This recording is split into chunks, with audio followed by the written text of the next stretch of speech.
हमने कहा था ना, तुम्हें तुम्हारी जिस्म की रिश्वत जिंदगी में तुम्हें एक कदम और आगे ले जाएगी।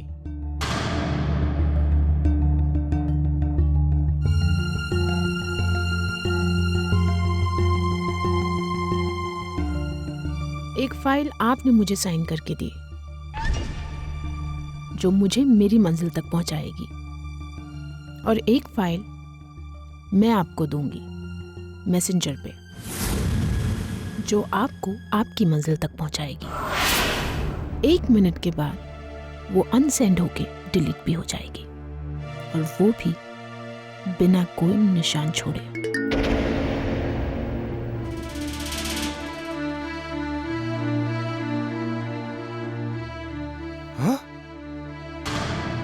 अरे सुनो सुनो सुनो,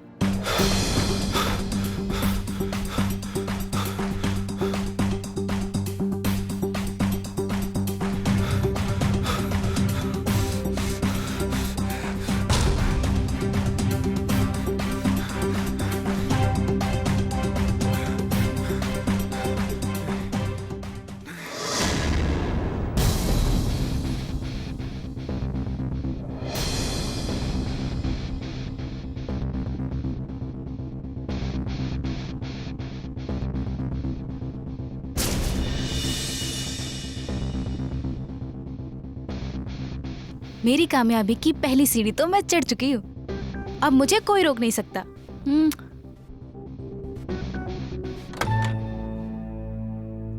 साहब,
क्या लगता है? सर पहली नजर में तो आत्महत्या ही लगती है। और दूसरी नजर में? अब बात नजरिए की है सर।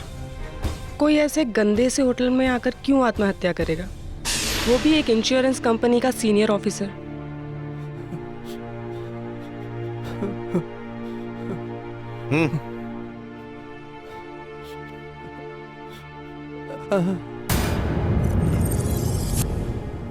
अकेले आया था ये? आया तो अकेला ही था साहब, लेकिन इनके आने के थोड़ी देर बाद एक मैडम आई थी इनसे मिलने। सीसीटीवी है? हाँ है मैडम जी, चलो। मगर उसका कोई फायदा नहीं। क्यों? सीसीटीवी चालू नहीं है? चालू है सर, मगर वो औरत बुर्का पहन के आई थी और बुर्का पहन के गई थी। रजिस्टर में एंट्री तो किया ना, नाम बता। सर हम यहाँ विजिटर्स की एंट्री नहीं करते। सर प्लीज, ये कुछ कह रहा है। मैं क्या करूँ साहब, मालिक का ऑर्डर है, मैं तो सिर्फ नौकर हूँ। मालिक क्यों मना करेगा? उससे धंधा खराब होता है साहब। यहाँ वो टाइप के कस्टमर ज़्यादा आते हैं जो घंटे 2 घंटे की मीटिंग करके चले जाते हैं। उनके विजिटर्स नाम नहीं बताते, और बताते भी हैं तो गलत। सीसीटीवी है ना मैडम? तुमने देखा तो उस बुरके वाली को? जी हाँ सर। घनश्याम जी इसी कमरे में है? जी मैम।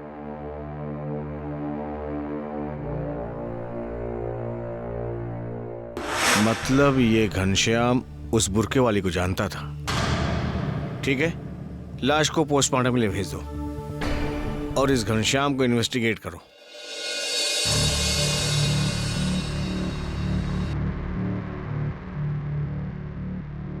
जय हिंद सर। जय हिंद। घनश्याम वाले केस का कुछ पता चला? सर घनश्याम की पर्सनल लाइफ में तो कुछ खास नहीं है। 2 बच्चे हैं, दिल्ली में सेटल्ड हैं, मैरिड हैं, एमएनसी में जॉब करते हैं, और बीवी हाउसवाइफ है, अभी डिप्रेशन में है। उनके पूरे परिवार में ऐसा कोई भी नहीं है जो मुस्लिम समाज में जिनकी कोई जानकारी हो। किसी को भी बुर्के वाले के बारे में कुछ नहीं पता। और प्रोफेशनल लाइफ? सर, जैसा कि हम जानते हैं, घनश्याम जी इंश्योरेंस कंपनी में मैनेजर थे। अजीब बात यह है कि घनश्याम जी से पहले पिछले 1 महीने में उन्हीं के कंपनी से 4 लोगों ने आत्महत्या की, जिसमें से एक उन्हीं के डिप्टी मैनेजर थे। 4 लोग एक ही डिपार्टमेंट के सुसाइड कर चुके हैं? जी, थैंक यू सर। उनमें से सबके सब डेथ से पहले बुर्के वाली से मिले हैं।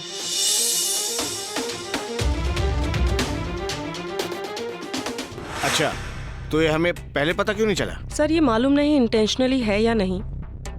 सारे सुसाइड्स जिन होटल्स में हुए हैं वो अलग अलग थाना क्षेत्र में आते हैं, तो किसी ने भी पैटर्न नोटिस ही नहीं किया। मैंने 4 रिपोर्ट्स मंगवाई है सर। ये सीरियल किलिंग का मामला लग रहा है। उस बुर्के वाले को जितना जल्दी हो सके ढूंढो, पता करो उसके बारे में। सुंदरा, सुंदरा, मैं निकलता हूँ, मुझे देर हो रही है। उफ़ो, आ गई। टिफिन नहीं लेके जाओगे क्या? कल भी तुम टिफिन ले जाना भूल गए थे और मुझे पूरा दिन टेंशन हो रही थी कि तुमने खाना खाया या फिर नहीं। अरे तुम्हारा पति ड्राइवर है और साहब के निकलने का समय हो रहा है, तुम्हें पता है ना। उससे पहले मुझे उनके घर पहुंचना होता है। चलो हंसो। जाऊं अब? बाय। माँ, स्कूल बस आती होगी। हाँ बेटा, पिछले साल की तरह ही इस साल भी दोस्तों ने पिकनिक का प्रोग्राम रखा है। और मेरी बेटी जरूर जाएगी, ठीक है? अरे तुम्हारा टिफिन मैं अभी लेके आती हूँ। माँ, मैंने रख लिया। मम्मी, स्कूल के पास आगे में जा। हाँ जाओ। Bye bye. अरे सुनो, माँ, I love you. Love you too. अरे ध्यान से, कोई शरारत नहीं, ठीक है? बाय।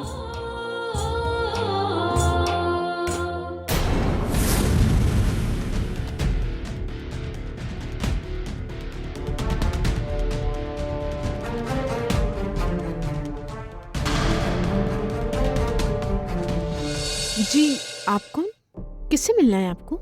दरअसल मैं आप ही से मिलने आई हूँ। मैं आपकी सौतन हूँ।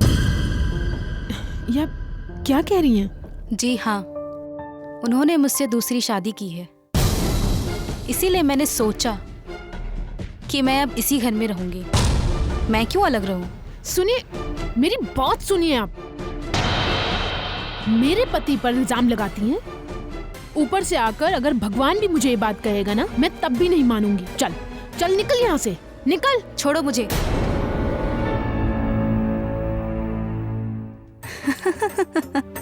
नैना, तू ये बुर्का किस लिए पहना हुआ है तूने? कैसी लगी मेरी एक्टिंग? अब तो तू भी मान गई ना कि मैं एक अच्छी एक्टर भी हूँ, सिर्फ मॉडल नहीं। अरे वो तो तू करती है, लेकिन ये बुर्का क्यों पहना हुआ है तूने? यार, मैं एक्ट्रेस हूँ, ऑडिशंस के लिए जाना पड़ता है, लोगों से मिलना मिलाना पड़ता है।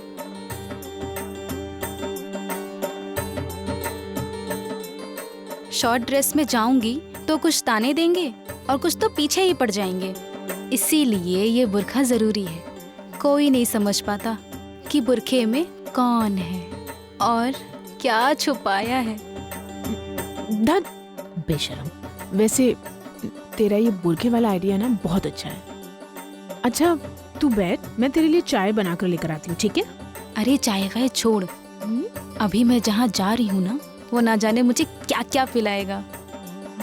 अरे एक डायरेक्टर है, अच्छी वेब सीरीज बनाने जा रहा है। 3 लड़कियों में कंपटीशन है लीड के लिए, उसमें से एक मैं हूँ। आज अकेले मिलने जा रही हूँ, रोल पाने के लिए शायद उसे ही पटाना पड़ जाए। नैना, कैसी कैसी बातें कर रही है तू? काम के लिए कोई ऐसे करता है क्या?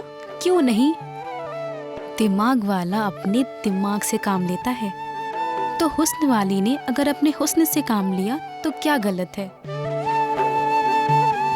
जो ईश्वर ने दिया है उसका इस्तेमाल ना करना गलत है। वैसे ईश्वर के दिए से याद आया, तो मॉडलिंग क्यों नहीं करती? क्या शक्ल है तेरी, और क्या आंखें, क्या जिस्म, तुझे देखकर कोई नहीं कह सकता कि तू 10 साल के बच्चे की माँ है। अरे मैं तो कहती हूँ तुम्हें भी मॉडलिंग के लिए ट्राई करना चाहिए। नैना देख, मैं मेरी घर गृहस्थी में बहुत खुश हूँ, और जब सचिन कमा ही रहे हैं तो मुझे बाहर जाके काम करने की क्या जरूरत है।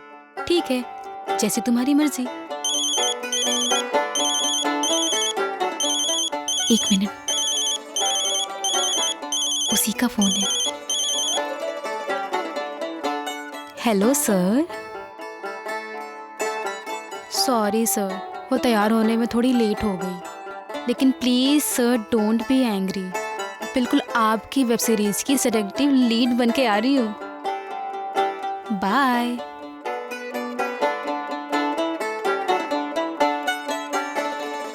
हुस्न का इस्तेमाल दिमाग के इस्तेमाल से अलग नहीं है। ठीक है, अब मैं जा रही हूँ, मुझे बहुत लेट हो रहा है। ये पकड़ना।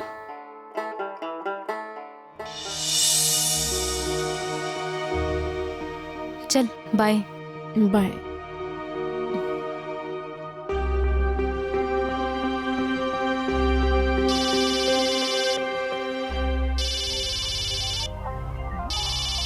ये किसका फोन है? हेलो। हेलो सुंदरा जी। हाँ बोल रही हूँ। आपके पति का रोड एक्सीडेंट हो गया है। मेरे हस्बैंड का एक्सीडेंट नहीं हो सकता। नहीं नहीं।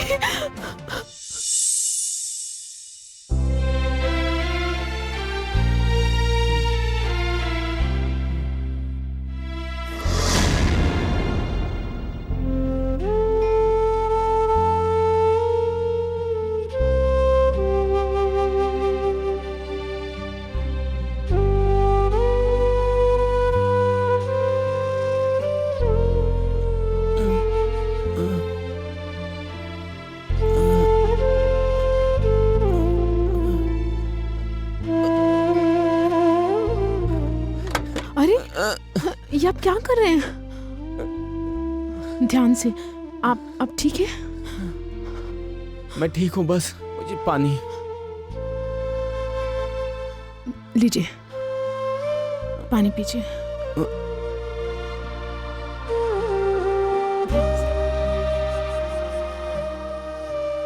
इस एक्सीडेंट को अभी कुछ ही दिन हुए, आप इतना बड़ा रिस्क ले रहे थे। अगर आपको पानी पीना ही था तो मुन्नी मुझे आवाज दे दी होती। अगर आपको कुछ हो जाता तो आपको पता है मेरा क्या होता? बीमा की रकम का क्या हुआ? तुम ऑफिस गई थी ना? मैं गई थी, क्लर्क साहब ने फिर से बुलाया है। आप बिल्कुल भी टेंशन मत लीजिए। मुन्नी की स्कूल की फीस भी ड्यू होगी। मैंने नैना से पैसे उधार ले लिए थे, मुन्नी की फीस मैंने भर दी है। मम्मी, हाँ बेटा। कल मुझे अपने दोस्तों के साथ पिकनिक पर जाना है और वहाँ से लौटते समय हम पिक्चर भी जाएंगे। मुझे पैसे चाहिए। बेटा, पापा की तबीयत ठीक नहीं है।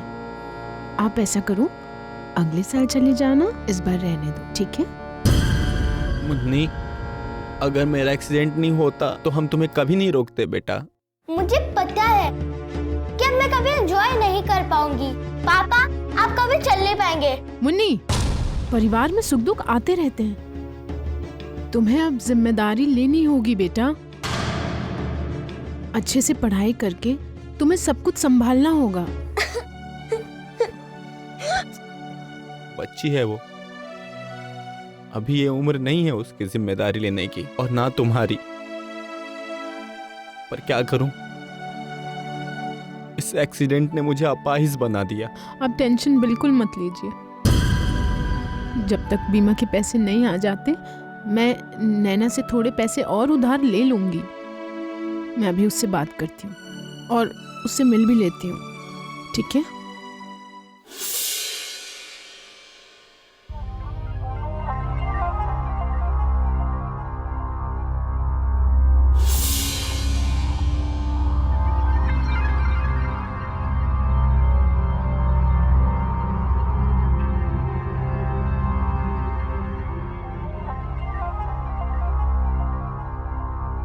बहुत बेचैन लग रही हो, क्या हुआ? यार वही सेम प्रॉब्लम। पेंशन के पैसे तो पहले ही कमाते हैं, ऊपर से अभी बीमा के पैसे आने में भी अभी टाइम है। ऐसे में मुन्नी के स्कूल का खर्च, सचिन की दवाइयों के पैसे, इतना सारा खर्च मैं कहाँ से करूँगी अकेले। वो मुझे थोड़े उधार पैसे चाहिए थे। मैं बीमा के पैसे आते ही तुझे पैसे लौटा दूंगी, सच में। कितने चाहिए? 10,000 रुपये। वो जो तूने 40,000 रुपये दिए थे उसके ऊपर से बस। देख, अब तेरे हालात तो मुझसे छिपे नहीं हैं। पैसे तो मैं लेकर ही आई थी, और 50,000 का कर्ज चुकाना तेरे लिए कोई बड़ी बात नहीं है। तेरी जैसी लड़कियां मॉडलिंग करें ना तो इतने पैसे तो 2-3 दिन में ही कमा सकती हैं। तुम करती क्यों नहीं? नहीं यार, अब तो बस बीमा के पैसों से ही गुजारा करना पड़ेगा। ऊपर से सचिन इतने बीमार हैं, ऐसे में बाहर जाकर काम करना मैं नहीं कर सकती हूँ। और वैसे भी अभी मुन्नी बहुत छोटी है। खैर, जब मन बदले तो बता देना। लेकिन हाँ, जब मुझे ज़रूरत पड़े तो प्लीज़ ये 50,000 मुझे रिटर्न कर देना। हाँ हाँ, तुझे जब भी ज़रूरत होगी मैं तुझे सारे पैसे लौटा दूंगी।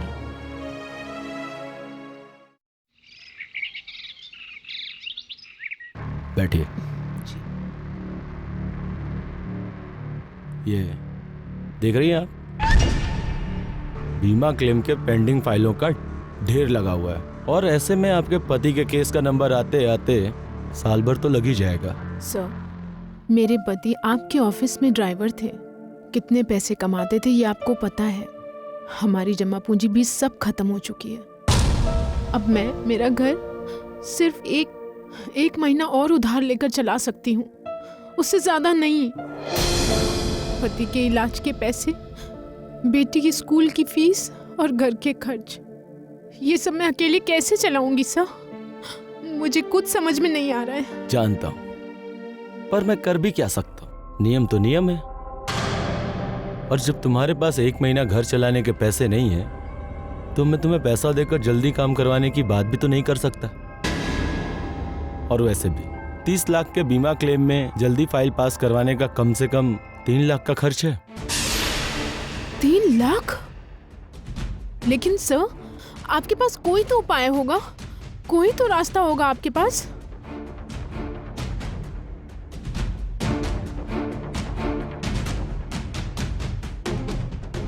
उपाय है, पर शायद तुम्हें पसंद ना हो। एक पत्नी जो अपने पति का इलाज ना करवा सके, एक माँ जो अपनी बेटी की स्कूल की फीस ना भर सके, इससे बुरा और क्या हो सकता है भला? सर, आप उपाय बताइए, मैं सब कर लूंगी। देखो सुंदरा, तुम धन से ना से पर तन से बहुत अमीर हो।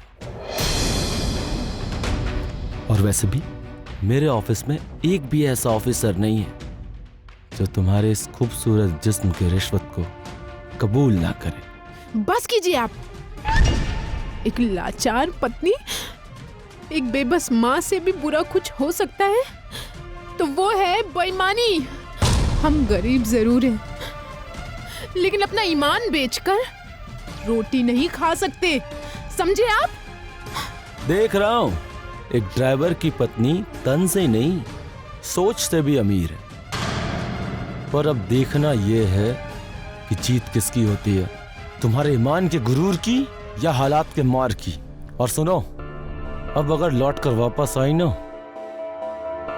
तो शुरुआत मुझे खुश करने से नहीं होगी, बल्कि मुझ तक ये फाइल पहुंचाने वाले इस ऑफिस के हर एक ऑफिसर को खुश करने से होगी।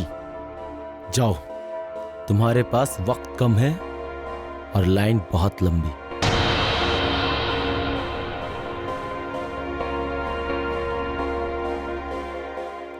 देख, इस वक्त बोलना अच्छा तो नहीं लगता, लेकिन क्या करूं? मेरा वो फ्लैट का लोन पास हो गया है, लेकिन उसके लिए मुझे वो 50,000 रुपये डाउन पेमेंट के लिए चाहिए। लोन पास होने पे बधाई हो। अच्छा सुन ना, वो मेरा जो बीमा वाला काम है ना, अभी भी अटका हुआ है। तो ये डाउन पेमेंट वाला काम थोड़ा आगे पीछे हो सकता है क्या? अगर हो सकता तो मैं मांगती ही नहीं।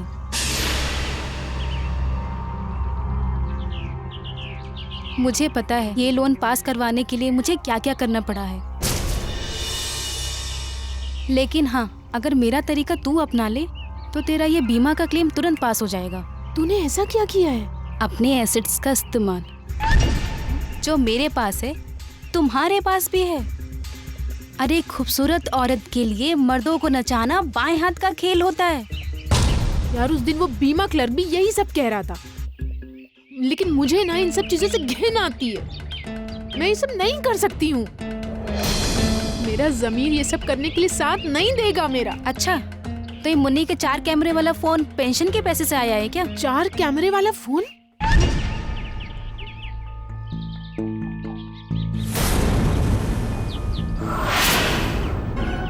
मुन्नी, नीचे आओ। मैंने कहा नीचे आओ, ध्यान से। ये फोन कहाँ से आया? हाँ?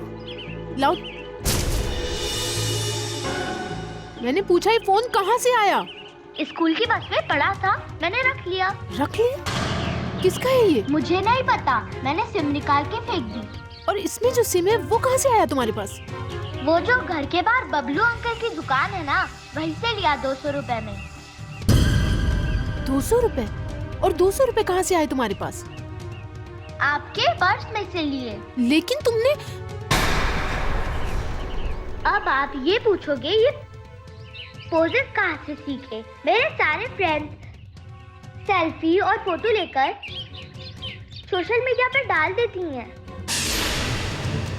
और मुझे सोशल मीडिया स्टार बनना है, नैना आंटी की तरह। नैना आंटी से पूछो उनको कितने सारे स्पॉन्सर्स मिलते हैं और 1 लाख फॉलोवर्स हैं। देखिए अपने दोस्त की न्यू कार। और हम वही ऑटो में बस में धक्के खाते रहते हैं। और मेरे सारे फ्रेंड्स के पास हिल्स है और अच्छी अच्छी सैंडल्स है, और मेरे पास यही सड़क छाप चप्पलें। मुझे नहीं रहना गरीब। मुन्नी तुम जाओ, मुझे मम्मी से बात करनी है। मुन्नी, देख दोस्त, मैं हंसना नहीं चाहती थी, लेकिन क्या करूं? एक तरफ तुम ईमान और ज़मीर की बातें कर रही हो, और दूसरी तरफ तेरी ही बेटी तेरे ही घर में गरीबी की मार से चोर बन गई है। वो लालची है, एम्बिशियस है, उसमें गलत क्या है? आज का जमाना ही लालच का है। तुम शर्माती हो, और वो अभी तक जवान नहीं हुई और बोल्डनेस की बातें कर रही है। देखो, मेरी बात मान लो, अपने हुस्न का इस्तेमाल करो। एक दिन हम सब बूढ़े हो जाएंगे, लेकिन तुम्हारी ये जवान बेटी सोशल मीडिया पर बोल्ड फोटो शूट कर रही होगी। देख, मुझे इस जमाने से कोई शिकवा नहीं, मैं भी लालची हूँ। मैं वो फ्लैट छोड़ नहीं सकती। 18 साल में शादी और 19वें साल में माँ बन गई। तूने जमाना देखा कहाँ है? देख, अपना काम करवा ले, मेरा भी काम हो जाएगा, समझी?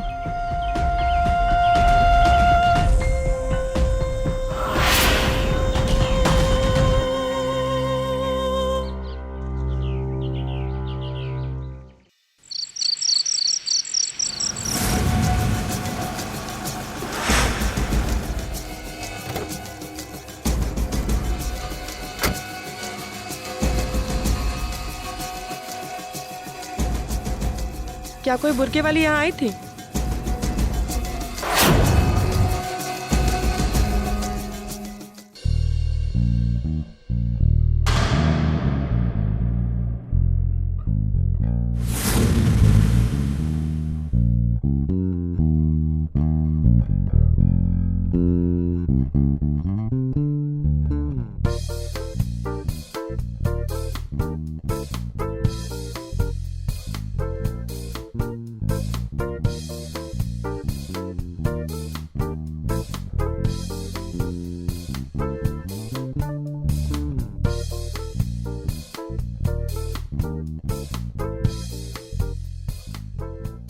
लोग सच कहते हैं कि तुम बेहद खूबसूरत हो।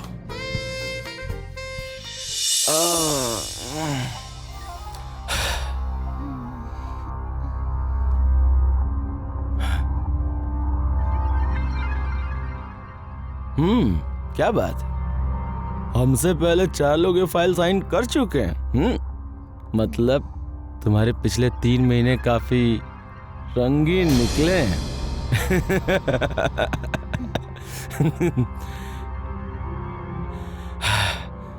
पर यार एक बात समझ में नहीं आई,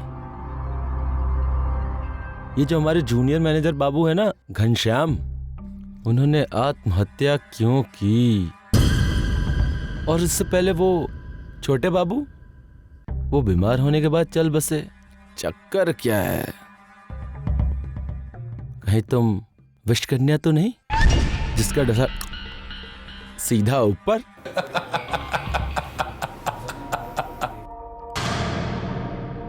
हाँ? अरे मेरी जान, हम तो तेरे हुस्न के दीवाने हैं। तुम्हारे हुस्न का जादू हमारे सर चढ़कर बोल रहा है।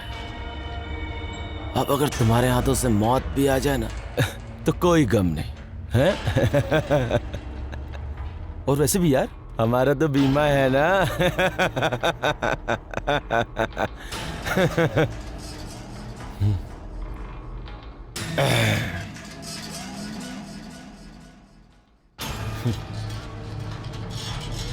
ये लो भाई, हमने तुम्हारा काम कर दिया। अब कल परसों जाकर सिन्हा जी से मिल लेना। कौन से होटल में मिलेगा ये मैं बाद में तुमको बता दूंगा। वो घनश्याम बाबू से पहले वाले छोटे बाबू थे ना, उन्होंने तुम्हारा सोशल मीडिया पे अकाउंट बना दिया था, उसी पर मैसेज कर दूंगा। वो क्या है ना कि उस पे मैसेज भेजने के बाद अनसेंड कर सकते हैं, कोई सबूत बाकी नहीं रहेगा। है भाई, रेपुटेशन भी कोई चीज होती है? होती है ना? है?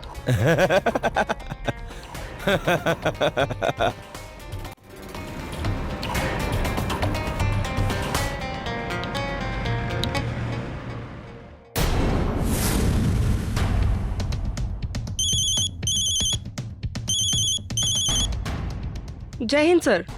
हेलो कविता, इस वक्त तुम कहाँ हो? सर मैं उस एरिया में हूँ जहाँ मुझे लगता है कि बुर्के वाली हो सकती है। सर मिश्रा जी की मौत की रात का सीसीटीवी हमने देखा। उसमें वो बुर्के वाली किसी टैक्सी में बैठकर निकली थी।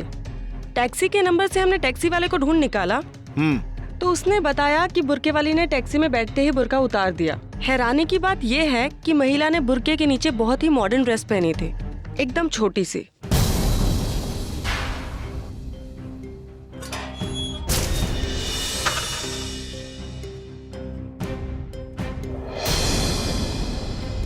हेलो कविता, क्या हुआ? हेलो हेलो कविता।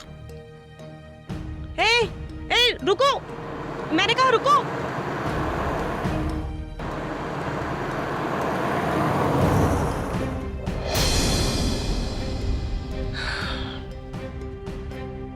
कविता। सर मुझे लगता है हम लोग सही एरिया में सर्च कर रहे हैं। एक बुरखे वाली लड़की अभी अभी कार में बैठ के निकली है। अरे पर कविता, शहर में बुरखे वाली तो बहुत होंगी, तुम्हें कैसे पता ये वही थी? सर सेम हाइट और बिल्ड की थी। क्या? और जब वो कार में बैठ रही थी तो मैंने देखा उसने पर्पल नेल पेंट लगा रखा था और हाई हील्स पहने हुए थे। सर कितने बुरखे वाली ऐसी होंगी जो इस तरह की हाई हील्स और नेल पेंट लगाती हैं? और सर ये पूरा हिंदू एरिया है। ठीक है, तुम एक काम करो, मैं तुम्हें बताता हूँ अभी कि हमें कहाँ मिलना है। जी सर।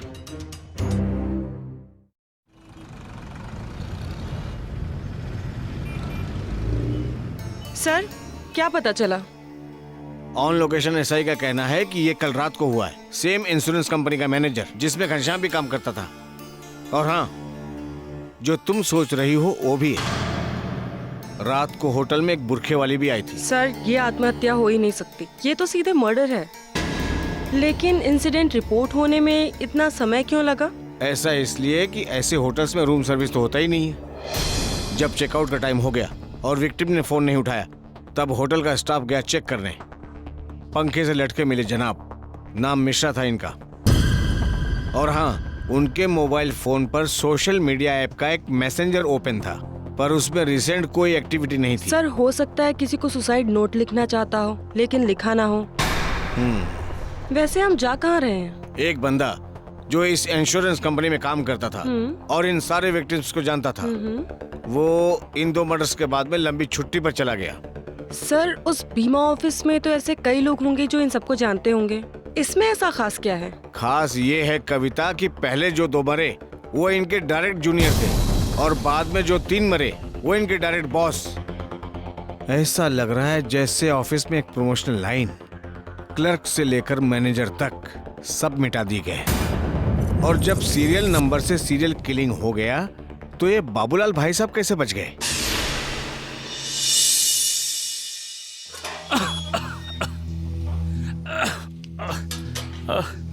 ये बाबूलाल कहाँ रहता है?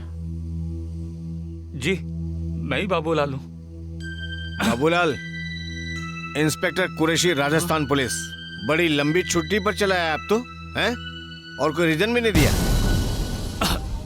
क्यों साहब, पर्सनल लाइफ के लिए इंसान छुट्टी नहीं ले सकता क्या? अब ये कौन सा पर्सनल रीजन है कि आपके ऊपर और नीचे काम करने वाले सभी आत्महत्या कर रहे हैं? मैडम सुना है मैंने इसके बारे में, लेकिन मेरा इससे कोई लेना देना नहीं।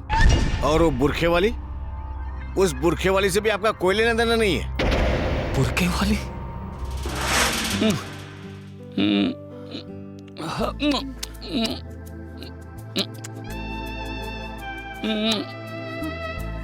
मेरी जान, आज के बाद शायद मैं तुझे कभी ना मिलूं, इसलिए आखिरी पल तक आनंद तो लेने दे।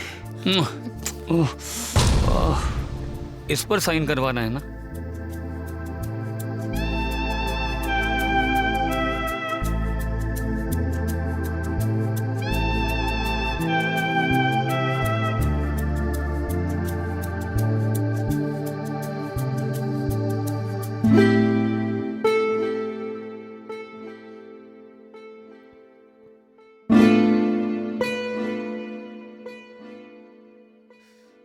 ले,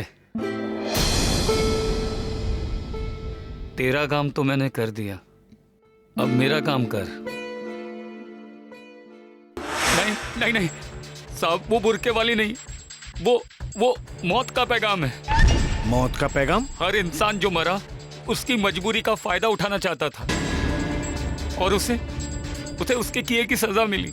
ये पहेलियां मत बुझाओ और मुझे बताओ वो कौन है और तुम उसे कैसे जानते हो, वरना पुलिस को सच निकलवाना आता है। सर डराओ मत, मरने वाला तो मैं भी हूँ और मरने वाले को क्या डराओगे आप? और उसका काम अभी तक खत्म नहीं हुआ है और ये जब कचरा साफ हो जाएगा ना, वो खुद ही आपके पास आ जाएगी। हिरासत में लो इनको। सर ये तो कुछ बोल नहीं रहा है, पहेलियां बुझा रहा है। अगर इसने मुंह खोला भी तब तक पता नहीं कितनों तक मौत का पैगाम पहुंच जाएगा।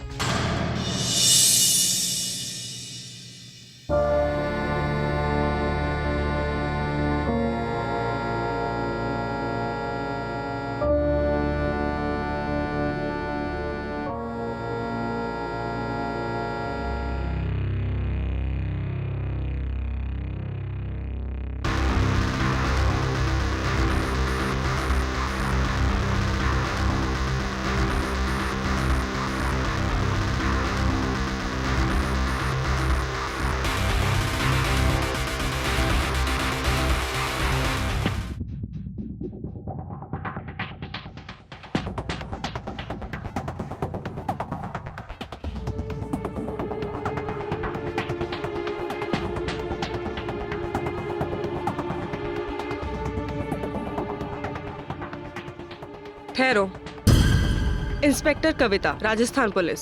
आई कार्ड दिखाओ तुम्हारा।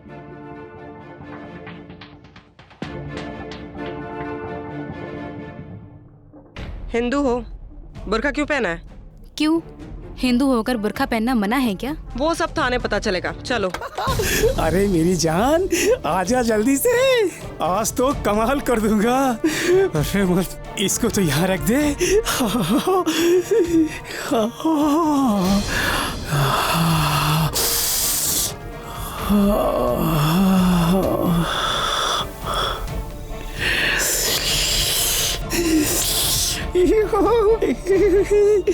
बहुत खूबसूरत हो तुम तो।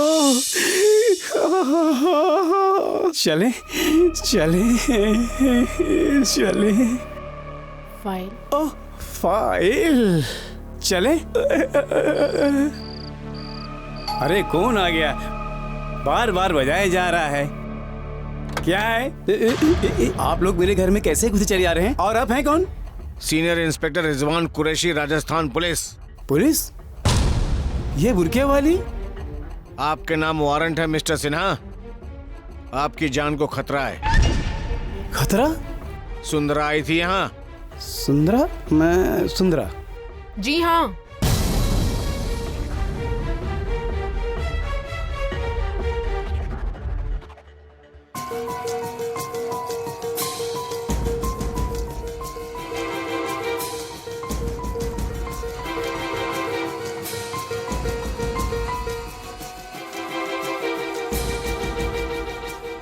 नैना? आपको ढूंढते हुए आपकी दोस्त को हिरासत में ले लिया था हमने, लेकिन आप ये सब मर्डर्स कर क्यों रही हैं? मैंने किसी को नहीं मारा, सबने आत्महत्या की है। क्यों? ऐसा क्यों हो रहा है? इतने लोग सुसाइड क्यों कर रहे हैं? बहुत लंबी कहानी है। मेरे पति सचिन इनकी बीमा कंपनी में ड्राइवर थे। कुछ महीने पहले ही उनका एक्सीडेंट हो गया, जिसकी वजह से वो एक साइड से पैरालाइज्ड हो गए। उसके बाद मैं उनके बीमा के क्लेम के लिए इनके ऑफिस गई, जहां पर मुझे बाबूलाल जी, अब बताइए मुझे क्या करना होगा? देख सुंदरा, ये सरकारी दफ्तर है, यहाँ बिना घूस दिए कोई काम नहीं होता। अगर तुझे तेरे पति की बीमा की रकम चाहिए ना, तो जिस्म की रिश्वत तो देनी ही पड़ेगी। और सुन, कतार बहुत लंबी है। पहले तो मैं नहीं मानी, लेकिन जब मैंने देखा कि मेरी बेटी ने गरीबी की वजह से चोरी करना शुरू कर दिया है,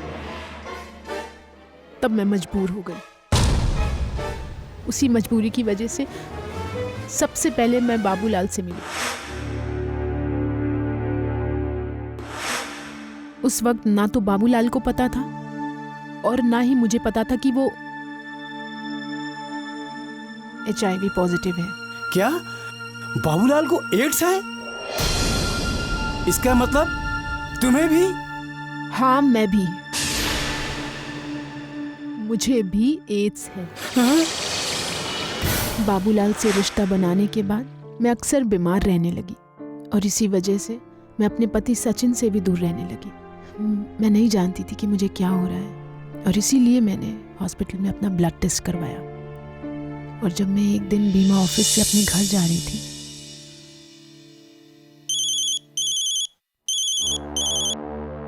हेलो। हेलो सुंदरा जी। हाँ, सुंदरा बोल रही हूँ। हॉस्पिटल से बोल रही हूँ। आपकी रिपोर्ट्स HIV पॉजिटिव आई है। क्या?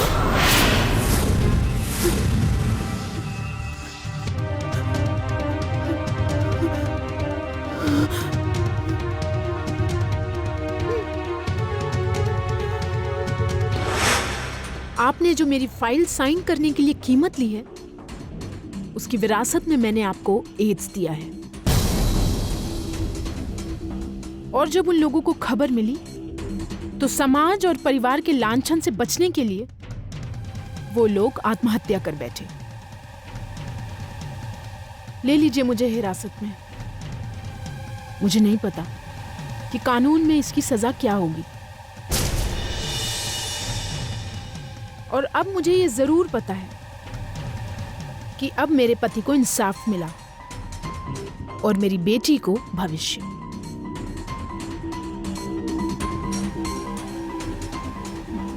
ले चलिए मुझे। बेशरम आदमी, चल।